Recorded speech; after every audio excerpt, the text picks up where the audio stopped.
আসসালামু আলাইকুম। আমন্ত্রণ বাংলা ভিশন সংবাদে আপনাদের সাথে আছেন রুকসানা হক রেখা। ৫ আগস্ট আশুলিয়ায় ৬ লাশ পোড়ানোর মামলায় সাবেক এমপি সাইফুল সহ ১৬ জনকে আসামি করে তদন্ত প্রতিবেদন আদালতে দাখিল করেছে প্রসিকিউশন। বিচারপতি নজরুল ইসলাম চৌধুরী নেতৃত্বাধীন ট্রাইব্যুনাল ২-এ কিছুক্ষণের মধ্যেই মামলার শুনানি শুরু হওয়ার কথা। সকালে এই মামলায় গ্রেফতার পুলিশ কর্মকর্তা আবদুল্লাহ হিল কাফি, শাহিদুল ইসলাম, ডিবির পরিদর্শক আরাফাত সহ ৭ জনকে হাজির করা হয় ট্রাইব্যুনালে। গত ১৯ জুন তদন্ত প্রতিবেদন হাতে পায় প্রসিকিউশন। তদন্ত প্রতিবেদনে সাভারের সাবেক এমপি সাইফুল ইসলাম সহ ১৬ জনকে অভিযুক্ত করা হয়। ৬ জনকে গুলি করে হত্যা ও লাশ পোড়ানোর বেশ কয়েকজন পুলিশ সদস্যের সংশ্লিষ্টতার অভিযোগ করা হয়েছে। গত বছরের ৫ আগস্ট সাভারের আশুলিয়ায় পুলিশের গুলিতে প্রাণ হারান ৬ তরুণ। এরপর পুলিশ ভ্যানে তাদের লাশ তুলে আগুনে পুড়িয়ে দেওয়া হয়। এই ঘটনায় ১১ সেপ্টেম্বর মানবতাবিরোধী অপরাধের অভিযোগ এনে আন্তর্জাতিক অপরাধ ট্রাইব্যুনালে মামলা করা হয়। এদিকে ট্রাইব্যুনালে আজ গণঅভ্যুত্থানের মুখে ক্ষমতাচ্যুত প্রধানমন্ত্রী শেখ হাসিনার বিরুদ্ধে করা আদালত অবমাননার মামলার শুনানিও হওয়ার কথা। ফায়ার সার্ভিসের ৪টি ইউনিটের ২.৫ ঘণ্টার চেষ্টায় টিকাটুলি বামুন প্লাজার কেমিক্যাল গোডাউনের আগুন নিয়ন্ত্রণে এনেছে ফায়ার সার্ভিস। ভোর ৫টার দিকে শুরু হওয়া আগুন নিয়ন্ত্রণে আসে সকাল ৭টায়। অগ্নিকাণ্ডের কারণ তাৎক্ষণিকভাবে জানাতে পারেনি ফায়ার সার্ভিস, তবে কোনো হতাহতের ঘটনা ঘটেনি বলে নিশ্চিত করেছেন ফায়ার সার্ভিসের ঢাকা বিভাগের উপপরিচালক সালেউদ্দিন। অগ্নিকাণ্ডে ক্ষয়ক্ষতির পরিমাণও প্রাথমিকভাবে জানা যায়নি। তদন্ত শেষে বিস্তারিত জানানো হবে বলেও জানানো হয়েছে। এই ঘটনায় স্থানীয়রা জানান, মামুন প্লাজা ভবনটি একই সাথে আবাসিক ও বাণিজ্যিক কাজে ব্যবহার হচ্ছে। জুলাই গণঅভ্যুত্থানে ফ্যাসিস্ট হাসিনা সরকারের দানা চাপের মাঝেই তথ্য জুগিয়েছে বেশিরভাগ গণমাধ্যম। সরকার বিভিন্ন সংস্থার চাপে হাত পা বাঁধা গণমাধ্যম গণ আন্দোলনের পক্ষে কাজ করেছে। যথেষ্ট ভূমিকা না রাখার অভিযোগ রয়েছে কয়েকটির বিরুদ্ধে। দেশজুড়ে ইন্টারনেট সংযোগ ও কয়েকটি টেলিভিশনের সম্প্রচার বন্ধ করে তথ্য আটকে দিয়েছিল ফ্যাসিস্ট সরকার। এর মাঝেও গণমানুষের বাধ্য হয়ে ওঠার চেষ্টা ছিল গণমাধ্যমের।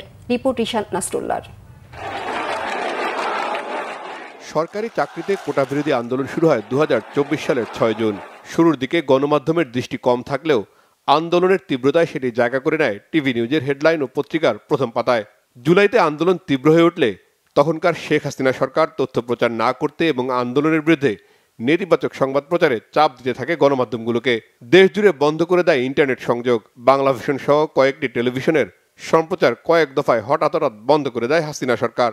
জনগণের চাহিদা সবকিছু যেমন গণমাধ্যম পূরণ করতে পারেনি, গণমাধ্যমে অনেক ধরনের ব্যর্থতা আছে, দুর্বলতা আছে। আবার কিছু কিছু ক্ষেত্রে হয়তো গণমাধ্যম পেরেছে এবং আপনি বিপ্লবের ওই সময়কার সামগ্রিক প্রেক্ষাপটে যা দেখেন, যে তথ্য এসেছে গণমাধ্যমের মাধ্যমেই কিন্তু এসেছে। এমন না যে আপনি কোনো বিকল্প মাধ্যমে পেয়েছেন। ডেফিনেটলি ওই সময় সোশ্যাল মিডিয়ার একটা বড় ভূমিকা ছিল।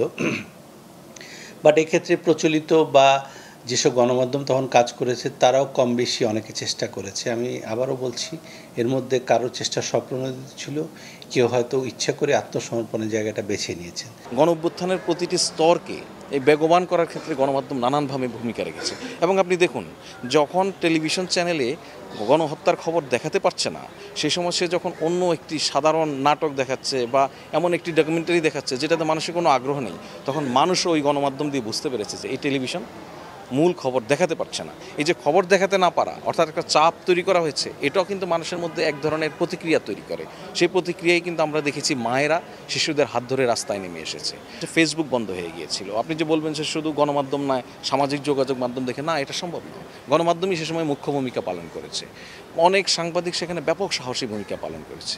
সাংবাদিকরা এই জুলাই যোদ্ধাদের মতো করে তারাও জীবনের ঝুঁকি নিয়ে সামনে এগিয়ে গেছে। বহু সাংবাদিক সে সময় রাতের বেলায় ঘুমোতে পারেনি, রাতের বেলা বাড়ি ঘরে ফিরতে পারেনি, প্রতিনিয়ত তারাও আতঙ্কের মধ্যে ছিল। কিন্তু একটা জাতি, সবগুলি সেক্টর যখন এক হয়ে যায়, এক জায়গায় মিলিত হয় একটা মুক্তির আশায়, তখন একটা গণ অভ্যুত্থান হয়। সেটাই কিন্তু আমরা জুলাই দেখেছি। সুতরাং জুলাইয়ের এই গণ অভ্যুত্থানে গণমাধ্যমের ভূমিকা আসলে অনেক। এই গণমাধ্যমের ভূমিকা যদি অনেক না হতো, আপনি খেয়াল করলে দেখবেন যে যখন কোনো খবর পাওয়া যাচ্ছে না, সে সময় বিদেশি গণমাধ্যমগুলি বাংলাদেশের গণমাধ্যমকে কোট করেই কিন্তু মৃত্যুর সংবাদগুলি প্রচার করেছে। সুতরাং এই জিনিসগুলিকে আপনি উপেক্ষা করার কোনো জায়গা নেই। কিছু ব্যতিক্রম বাদে জুলাই গণ অভ্যুত্থানে ছিল টেলিভিশন, পত্রিকা ও অনলাইন সংবাদ মাধ্যমের ইতিবাচক ভূমিকা। জনগণের সাথে আন্দোলনকারীদের যোগসূত্রের অন্যতম বার্তাবাহক হয়ে ওঠে গণমাধ্যম। ওভারঅল আপনি যদি বলেন যে জুলাইয়ের সময় আমরা দেখি যখন টেলিভিশনগুলিকে একরকম বন্ধ করে দেওয়া হয়েছে, টেলিভিশনগুলিতে কোনো খবর দেখানো যাবে না, বিভিন্ন গোয়েন্দা সংস্থার লোকজন, প্রধানমন্ত্রী কার্যালয়ের লোকজন গিয়ে চাপ প্রয়োগ করা শুরু করেছে। সে সময় হঠাৎ করে আপনি দেখবেন যে নিউজ পেপার খুব পপুলার হয়ে উঠেছে। নিউজ পেপার অনেক বছর পর হকারের কাছে গিয়ে মানুষ নিউজ পেপার খুঁজে খুঁজে নিয়ে এসেছে। তার মানে কি, এটা তো গণমাধ্যমেরই একটা ভূমিকা। সুতরাং গণমাধ্যম তার মতো করে ভূমিকা রেখেছে, ভূমিকা রাখার চেষ্টা করেছে। যে যার পরিসরে সাংবাদিকরা, সম্পাদকেরা কথাবার্তা বলেছে। এর মধ্যে কারা কারা দালালি করেছে, কারা কারা এই আন্দোলনকারীদেরকে সন্ত্রাসী বলেছে, এগুলি সবই আসলে চিহ্নিত হয়ে গেছে। সুতরাং আপনি গণমাধ্যমের ভূমিকাকে গণ অভ্যুত্থানের জায়গা থেকে উপেক্ষা করে দেখার কোনো সুযোগ নেই। একটা বড় শিক্ষা গণমাধ্যমের জন্য যে সেটা হলো যে জনগণকে তথ্য না জানিয়ে টিকে থাকার সুযোগ নেই। এখন যুদ্ধটা তো অনেক ধরনের, মিস ইনফরমেশন, ডিসইনফরমেশন বা ওভার ইনফরমেশন, যেটার মধ্যে আসল তথ্য থাকে না। সুতরাং চ্যালেঞ্জটা আরও বহুপাক্ষিক এবং গণমাধ্যমের জন্য এটা আরও বিপজ্জনক বলে আমার কাছে মনে হয়। কারণ সোশ্যাল প্ল্যাটফর্মে এত তথ্য ঘুরে, এর মধ্যে থেকে রিয়েল যেটা তথ্য সেটাকে নিয়ে আসলে গণমাধ্যমকে কাজ করতে হয়। সেখানে অনেক চটুল তথ্য থাকে, অনেক হালকা সসি তথ্য থাকে, যেটা নিয়ে আমার মনে হয় প্রফেশনাল হাউস সবসময় যুদ্ধ করে। তা আমি চাইবো যে সেই যুদ্ধটাকে জিততে গেলে গণমাধ্যমকে নিজের মধ্যে এক ধরনের সেলফ অ্যাওয়ারনেস, সেলফ রেগুলেশনের জায়গায় আসতে হবে, যে এটা ভালো, এটা খারাপ। গণমাধ্যমগুলো কোলাবোরেটিভ, মানে একসাথে সহযোদ্ধা হিসেবেও কাজ করতে পারে। 2-4টা গণমাধ্যম যদি একসাথে কাজ করে, সেটা একটা ভালো উদাহরণ হতে পারে। কাজের ক্ষেত্রটা আমার কাছে মনে হয় বহুপাক্ষিক এবং এটা আসলে কাজের মাধ্যমে প্রমাণ করতে হবে। গণমাধ্যমের জবাবদিহিতা ও ইতিবাচক ভূমিকা গণতান্ত্রিক যে কোনো আন্দোলনকে সফল করে তোলে।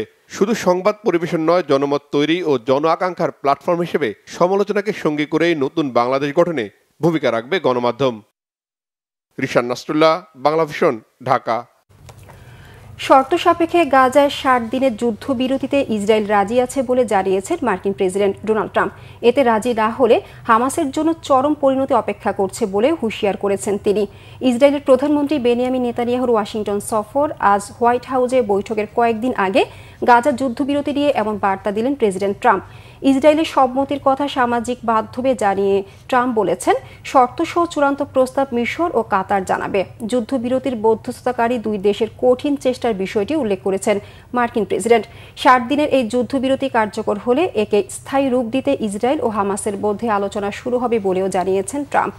গাজা যুদ্ধবিরতি বারবার ব্যর্থ হওয়ায় একাধিক আয়োজনে ইসরায়েল ও হামাসের প্রতি চরম বিরক্তি প্রকাশ করেছেন তিনি।